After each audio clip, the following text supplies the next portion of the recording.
bienvenue dans une nouvelle vidéo. Aujourd'hui on est dimanche, donc c'est ma tête du dimanche, ce sont mes habits du dimanche. J'avais envie de vous parler depuis mon lit. Voilà. Il y a Témi qui m'accompagne. Boudiou. Oh. Bref, je voulais vous reprendre parce qu'en fait il s'est passé pas mal de trucs niveau lecture. Déjà je vais commencer par vous montrer les achats que j'ai effectués vendredi après-midi. Donc on est sorti avec une copine sur Bordeaux et donc on est toutes les deux fans de lecture et donc forcément on a un petit peu craqué dans les librairies. Il fait un temps pourri. Je regarde dehors mais ce qui fait un temps vraiment pourri. Déjà on est passé, excusez-moi ça fait du bruit, on est passé dans une librairie d'occasion, donc ça s'appelle la bouquinerie et j'ai trouvé deux petits trucs. Donc j'ai gardé, j'ai gardé en fait j'ai enlevé les étiquettes sur les livres que j'ai trouvés et je les ai mises ici, les étiquettes. Bref, c'est surtout pour vous dire en fait la différence de prix parce que je la trouve absolument énorme. Le premier roman que j'ai trouvé à la bouquinerie, il s'agit d'un Agnès Martin Lugan, donc une évidence. Il est en format broché, donc vous voyez il y a juste une petite éraflure ici, sinon il est quand même en bon état. Enfin moi ce qui m'intéressait vraiment dans les livres d'occasion c'est l'état du... Aïe. C'est l'état du bouquin. Honnêtement celui-là il est plutôt en super état je trouve. Il y a juste comme je vous ai dit donc ici, après c'est pas totalement blanc mais il suffit un petit peu de passer une petite lingette et ça redevient blanc. Et ce qui m'intéresse surtout c'est l'intérieur du livre. Et là honnêtement il est juste nickel. Il n'y a rien à dire, c'est juste un peu sur la couverture, enfin sur la quatrième de couverture, mais sinon il est nickel. Et donc oui, forcément j'ai craqué sur un Agnès Martin Lugan. Effectivement il y avait pas mal de poches, c'était vraiment intéressant au niveau du prix, mais je trouvais qu'ils étaient pas en super état. Et moi j'aime bien acheter d'occasion, ok c'est pas cher, mais il faut que ce soit quand même en bon état, vous voyez. Enfin, j'aime bien acheter d'occasion, mais en bon état. Et donc j'ai craqué sur un Agnès Martin Lugan parce que je pense que c'est une valeur sûre. Après avoir, je n'ai lu que 3 romans de l'autrice, mais j'ai vraiment envie de découvrir ses autres parutions et donc forcément quand j'ai trouvé une évidence, je me suis dit que j'allais le prendre. Sachant que, du coup je me réfère à mon petite étiquette, il vaut... bon déjà il est paru en 2019 mais bon ça c'est anecdotique. Disons que neuf, ce livre-ci broché, il vaut... Ah, c'est dur à dire. Ce livre-ci broché, neuf, il vaut 19,95€ et donc moi je l'ai payé que 5€. Donc je trouve que ça vaut vraiment le coup pour un brochet en très bon état, même s'il est sorti en poche, quand même beaucoup moins cher que le poche quoi. Enfin 2€ moins cher ou 3€ moins cher que le poche. Donc voilà, je vais vous lire les résumés, mais franchement il est super court le résumé. Reine mène une vie heureuse qu'elle partage entre son fils de 17 ans et un métier passionnant. Une vie parfaite si elle n'était construite sur un mensonge qui, révélé, pourrait bien faire voler son bonheur en éclats. Faut-il se délivrer du passé pour écrire l'avenir? Enfin bon, il n'y a pas énormément de trucs à dire sur ce résumé, mais voilà. Je me suis laissée tenter. Et c'est une petite brique, je m'attendais pas à ça, mais il fait... Je vais vous dire quand même combien de temps il fait. Épilogue. Il fait 372 pages, donc moi je m'attendais pas à ce qu'il soit aussi gros, mais voilà. Dans cette bouquinerie, du coup cette librairie d'occasion, il y avait énormément de romans qui étaient quand même assez récents entre guillemets au niveau de la parution. Il y avait notamment La sœur disparue, donc le dernier tome des 7 sœurs, il y avait le dernier message je crois de Nicolas Beuglé. Il y avait quand même pas mal de trucs vraiment récents, mais j'avais pas spécialement envie d'en brocher. Là je suis tombée sur le Agnès Martin Lugan parce que il était vraiment intéressant et en très bon état. Mais sinon j'avais pas spécialement envie de brocher. Ok, elle veut sortir, je vais l'ouvrir. Il y avait pas mal de brochets, c'était vraiment intéressant cette petite librairie d'occasion que je ne connaissais pas du tout. Pour les Bordelaises en fait, elle se situe place Gambetta. Voilà, je lance l'adresse comme ça. Donc en fait il y a pas mal de livres effectivement brochés, beaucoup de poches, Vraiment on trouve de tout, je pense qu'on peut vraiment trouver son bonheur. Et il y a également des romans jeunesse, donc quand on arrive en fait c'est la section jeunesse qui est en premier, ensuite on a les poches et les brochets derrière. Donc j'ai un peu craqué sur un roman jeunesse, il s'agit de... Oula, comment j'ai balancé le truc. Il s'agit de Sissi, c'est la collection Mon Histoire qui a été publiée chez Gallimard Jeunesse. Donc en fait, si vous voulez, sur le principe, ce sont des journaux intimes, donc on a vraiment, je sais pas si on pourra clairement voir. Donc voilà, ce sont en fait des journaux intimes, vous voyez, je vais vous montrer peut-être, oups. Au niveau de l'intérieur, on a vraiment voilà, le journal intime avec les pages qui sont également... les pages qui sont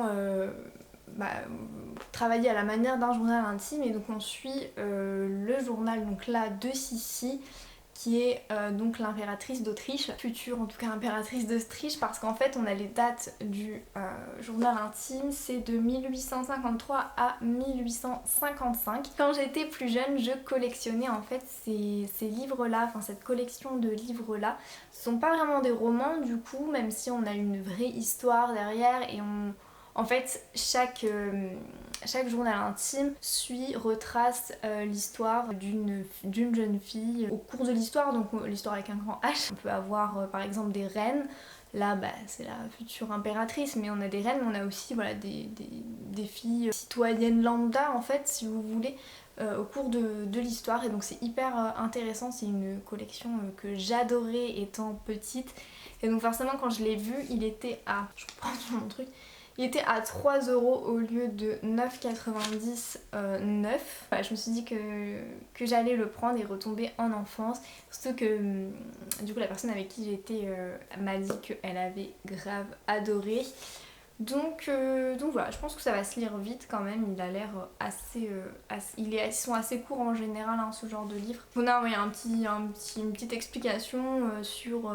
donc là c'est la vie en Europe au 19e siècle. On ne refuse pas la main d'un empereur, qui va unir l'Allemagne. On a un petit peu d'histoire, vous voyez, mais expliquée pour des jeunes, plutôt des jeunes filles, parce que ça retrace quand même en général l'histoire de jeunes filles. C'est une petite collection vraiment très mignonne, très très sympa. J'en ai pas mal dans ma bibliothèque chez mes parents, donc voilà, un de plus pour cette collection. Ensuite, nous sommes passés chez Mola, oupsie. C'est la deuxième fois en 2 semaines que je passe chez Mola. Donc voilà quoi. J'ai craqué que sur un roman, mais j'ai envie de dire quel roman parce que c'est un roman que les filles du book club m'ont vraiment donné envie d'acheter, m'ont vraiment donné envie de lire et de découvrir cette saga. Le 4e tome vient de sortir aux éditions donc Charleston. C'est une saga vraiment familiale qui se déroule en Allemagne.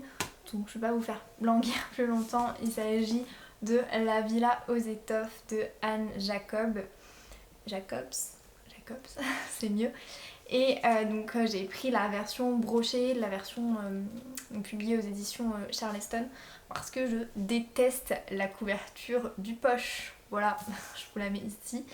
Elle est, je trouve, absolument horrible. Je comprends qu'il y en ait qui aiment beaucoup cette couverture, mais moi je la trouve vraiment horrible, vraiment très très laide. Donc je voulais vraiment la version brochée. Et en fait, c'était assez marrant, c'est que au début je l'ai pas trouvé, j'ai demandé à la libraire et effectivement il restait plus qu'un exemplaire, il était genre tout au fond de la pile sur la table, enfin vraiment je crois que c'est parti un peu comme des petits pains cette saga et ce tome là en particulier. Voilà, je vais vous lire le résumé si vous ne connaissez pas cette saga. On est à Augsbourg, en automne 1913. Marie quitte l'orphelinat pour entrer comme femme de cuisine dans la somptueuse villa des Melzer, une famille de riches industriels du textile. Tandis qu'elle tente de trouver sa place parmi les domestiques, à l'étage des maîtres, c'est l'ouverture de la saison des bals qui occupe tous les esprits. Car cette année, Katharina, la fille des Melzer, doit faire son entrée dans le monde. Seul Paul, l'héritier, semble étranger à cette agitation, déterminé à prendre ses distances avec sa famille, jusqu'à sa rencontre avec Marie. Tout en l'aidant à percer le mystère de sa naissance, cette rencontre pourrait changer le destin de la jeune femme. Entre bals dispendieux et toilettes raffinées, amour impossible et secrets de famille, une saga historique poignante, digne de Downton Abbey. J'ai l'impression qu'on est un peu toujours dans le même style de lecture que ma lecture en cours actuelle, mais en même temps, voilà, hein. Les films m'ont donné vraiment grave envie de lire cette saga, donc je me suis lancée. Et donc je vais la lire en lecture commune à partir du 11 octobre. C'est Magdalena du compte Triple L de Mag qui l'organise. Et je vais également lire cette lecture commune avec Manon de la chaîne YouTube Les Lectures de Mode et Manon.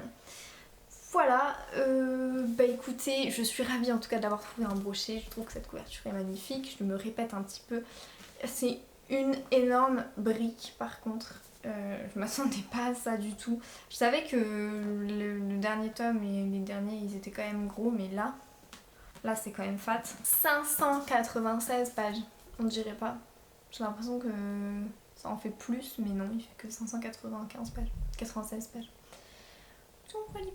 Et donc je vous disais qu'il s'est passé plein de trucs effectivement parce que ma lecture en cours, je vais vous l'expliquer maintenant. Donc je suis dans Été anglais, le tome 1 de la saga des Casalets, il y a un vieux reflet, c'est horrible.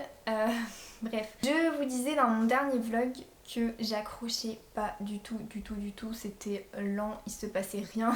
J'ai été peut-être un peu négative sur cette lecture. Mais en même temps c'était vrai. Quand je vous parlais de ça, j'en étais à la page 250, un truc comme ça, donc j'en étais même pas à la moitié du bouquin. Et donc maintenant j'en suis à la page 472, donc sur 557, donc il me reste moins de 100 pages. Et la deuxième partie remonte clairement la première partie. Il se passe beaucoup plus de trucs. Les personnages en fait ont été vraiment introduits, enfin j'ai l'impression que les personnages ont été vraiment introduits dans la première partie. Et dans cette deuxième partie, je dis première et deuxième partie parce que vraiment littéralement dans le livre elles sont divisées comme ça. Donc la première partie ça se passe pendant l'été 1937 et la deuxième partie on est à la fin de l'été 1938, donc ouais, quasiment un an qui s'est écoulé.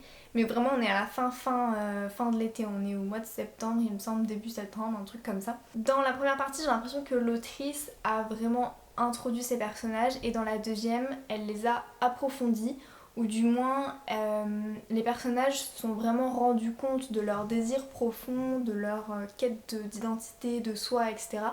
Et donc ils passent à l'action, vous voyez. Et donc il y a beaucoup plus d'action forcément.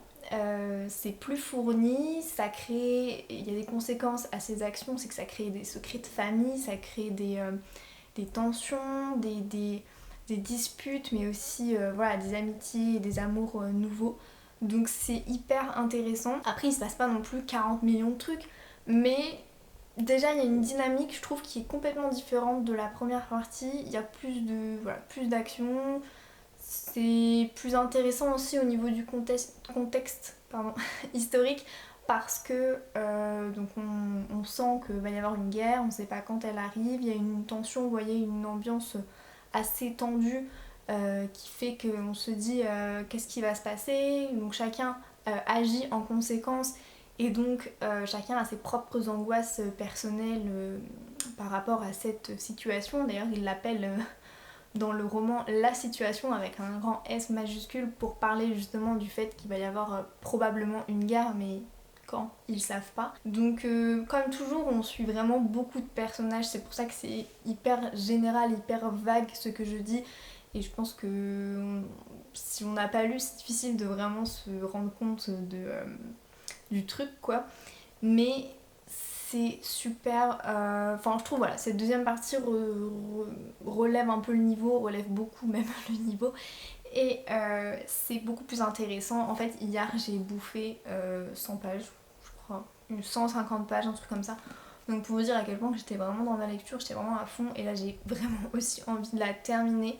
Je ne sais pas si je vais lire le tome 2 parce que en fait ça va vraiment dépendre de la fin de ce premier tome. Là vraiment il y a des trucs qui se sont passés, je suis un peu en mode waouh, j'ai envie de connaître, parce que je me suis attachée en fait à certains personnages. Donc pareil, comme il y a beaucoup de personnages aussi, je vais rebondir là-dessus, comme il y a beaucoup de personnages, on n'accroche pas à tous les personnages, donc il y en a qu'on trouve vraiment détestables, d'autres que je trouve par exemple sans intérêt, et d'autres où je me suis vraiment attachée et j'ai vraiment envie de connaître quelle va être leur évolution. Le tome 2, je ne sais pas ce que ça va donner. Je pense que ça peut être intéressant parce que j'imagine que ça va se dérouler pendant la Seconde Guerre mondiale. Ouais, le tome 2 c'est À rude épreuve. Ouais, c'est ça, on commence en septembre 1939. Peut-être que ce sera intéressant, hein, je ne sais pas. Mais bon, pour l'instant, donc, j'étais vraiment hyper mitigée, voire même super déçue de la première partie, et la deuxième relève vraiment le niveau. Après, ça va pas être un gros coup de cœur, ce sera pas la lecture de l'année, et je reste globalement un peu déçue de cette saga quand même. Mais voilà, malgré tout, j'ai quand même bien avancé dans ma lecture et j'apprécie ma lecture, donc en ce moment en tout cas. Donc ça reste un bilan voilà, assez mitigé quoi. Sinon, autre point, j'ai terminé la BD Château Bordeaux. Donc là j'ai terminé le tome 3. Je n'ai que 3 tomes, donc quand je reviendrai à la médiathèque j'emprunterai les autres tomes suivants. C'est juste super intéressant comme bande dessinée, on apprend un peu plus à chaque fois sur les vins, sur le cépage, sur le vocabulaire technique du vignoble bordelais également, et enfin surtout de la culture de la vigne en général. Donc c'est hyper intéressant. Après sinon je peux pas trop vous dévoiler l'histoire en fait parce que il se passe pas mal de trucs et comme les BD sont hyper courtes, j'ai pas envie de vous spoiler. Mais voilà, on continue à suivre Alexandra en tout cas qui reprend le domaine vinicole familial et qui va connaître pas mal de péripéties, je ne vous en dis pas plus. Et puis sinon, je vais commencer un nouveau roman après, j'espère avoir terminé. En tout cas, j'espère que je vais terminer aujourd'hui Été anglais. Mais j'ai commencé un nouveau roman et donc il s'agit du Lac des esprits de Nicolas Bouchard, donc publié aux éditions, je cache le truc, du 1, 2, 3, qui est je crois une nouvelle maison d'édition si je dis pas de bêtises. Et j'ai appris, je pensais qu'il était déjà sorti ce livre, mais en fait pas du tout, il sort le 7 octobre. Donc au moment où vous allez voir ce vlog, ce livre ne sera pas encore sorti, il sortira donc un vendredi, si je dis pas de conneries. Non, un jeudi, voilà. Il sortira un jeudi, et donc jeudi 7 octobre.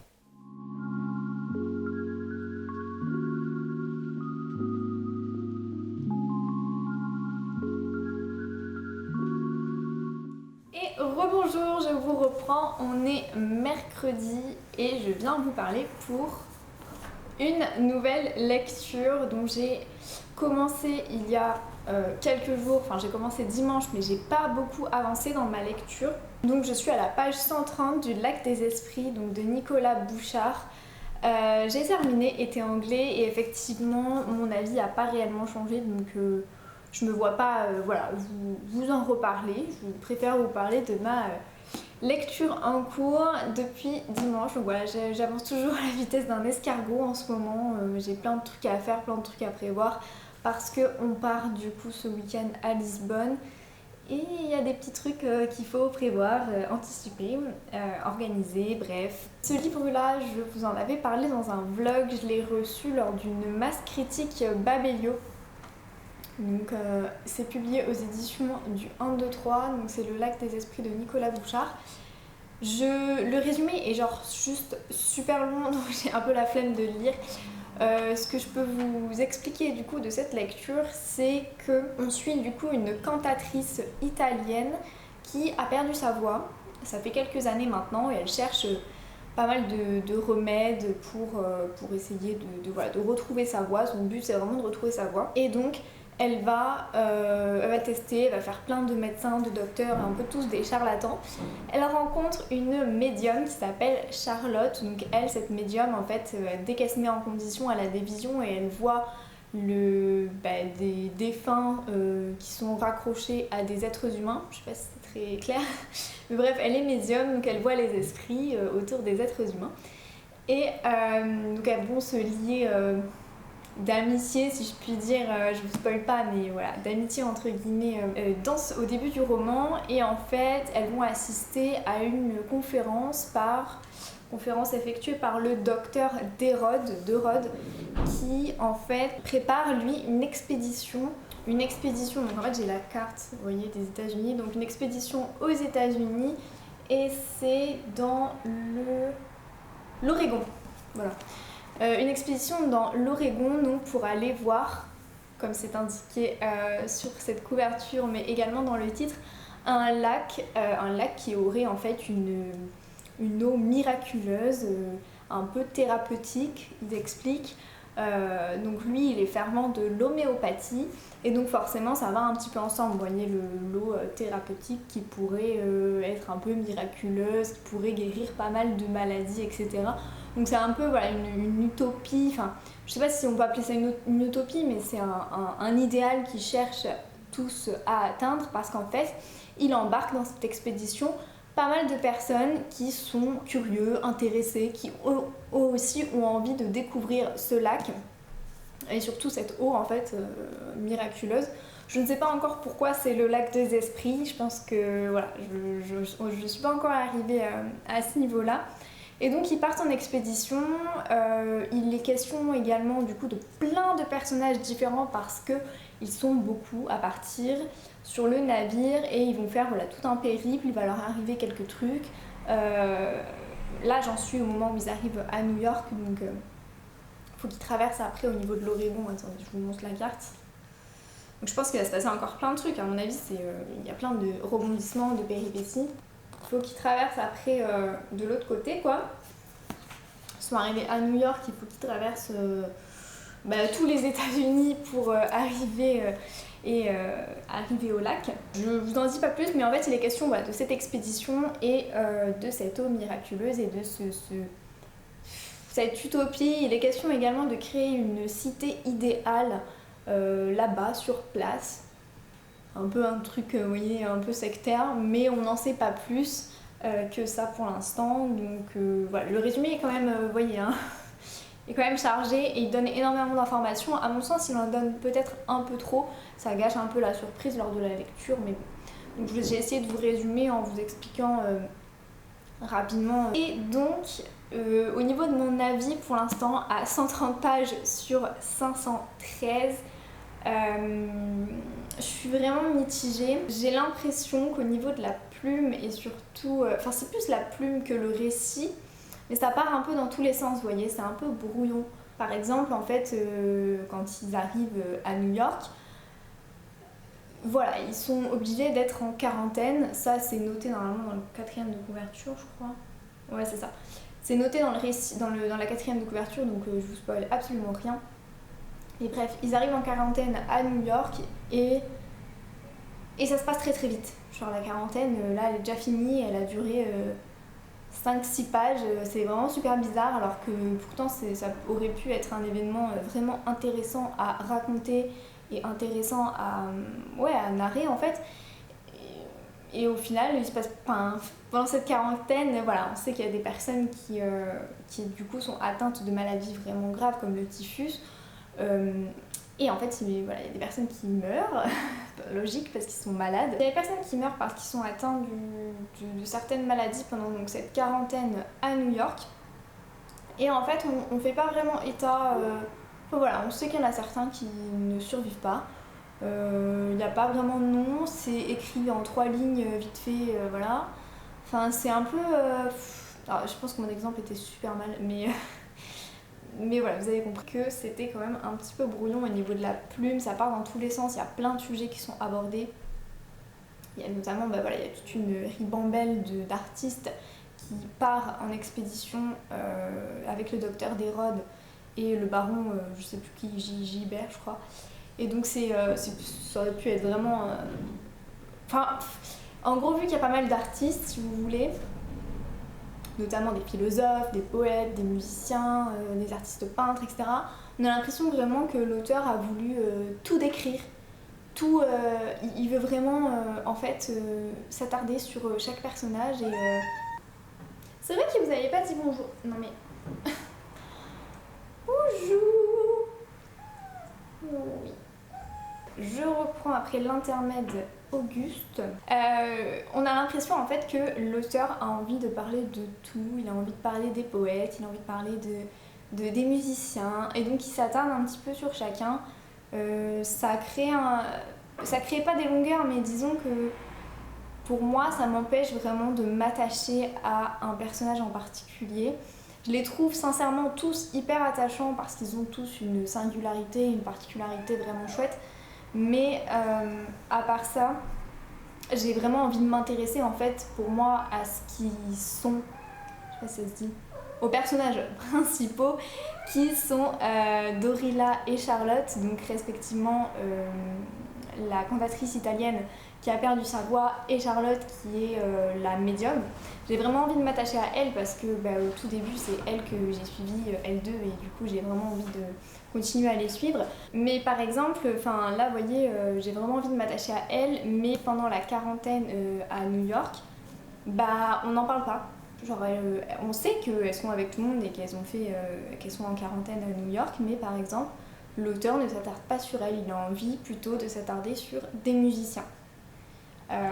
C'est son choix, bien sûr, mais c'est vrai que non, j'ai envie de m'attacher à des personnages et j'ai envie de les suivre et de savoir vraiment ce qu'ils font un petit peu tout le temps à chaque étape et à chaque aventure de leur périple en fait. J'ai vraiment envie de connaître quels sont leurs sentiments par rapport à cette quarantaine, etc. Et on n'en parle pas. Genre la quarantaine et voilà. Mais oui, vous voyez, c'est un peu le reproche que je fais. Après, sinon, au niveau de l'histoire en elle-même et au niveau des développements, notamment voilà, de tout ce qui leur arrive dans le périple, bon, j'en suis qu'à la page 130, mais il leur est déjà arrivé plein de trucs. C'est vraiment intéressant parce que voilà, il y a beaucoup de rebondissements, il se passe plein de trucs, et peut-être un peu trop du coup parfois. Parfois, ça part en policier, vous voyez, en roman policier. On trouve le coupable très rapidement, mais vous voyez, c'est brouillon en fait pour moi, il y en a partout. On ne sait plus où donner de la tête, il y a beaucoup trop de personnages et beaucoup trop d'actions et de rebondissements en fait. Je pense que c'est un peu la conclusion que je peux pour l'instant donner pour ce livre-là. Après, à voir comment ça évolue, mais j'ai peur que du coup, pareil, au fil des pages, ça continue, les rebondissements, les actions, etc. Et j'ai peur de pas complètement suivre mes deux personnages favoris jusqu'au bout, quoi. Donc voilà, après ouais, à voir comment ça évolue et voilà. Mais bon, c'est vrai que j'avance un peu quand même à ma lecture, c'est un peu l'escargot en ce moment, mais voilà. En même temps, les chats n'arrêtent pas, n'est-ce pas? Si ce vlog, je n'ai pas le temps de tourner demain la vidéo, je vais l'arrêter maintenant. Je vous dis merci d'avoir regardé jusqu'ici et surtout, likez, commentez, partagez, ça me fait grave plaisir et surtout en fait ça m'aide énormément. Voilà, à créer encore plus de contenu, à continuer cette chaîne YouTube et moi, dans ma petite fierté personnelle, dans mon estime personnelle, c'est quand même super agréable d'avoir des likes et des commentaires. Je vous fais d'énormes bisous et puis je vous dis dans une prochaine vidéo.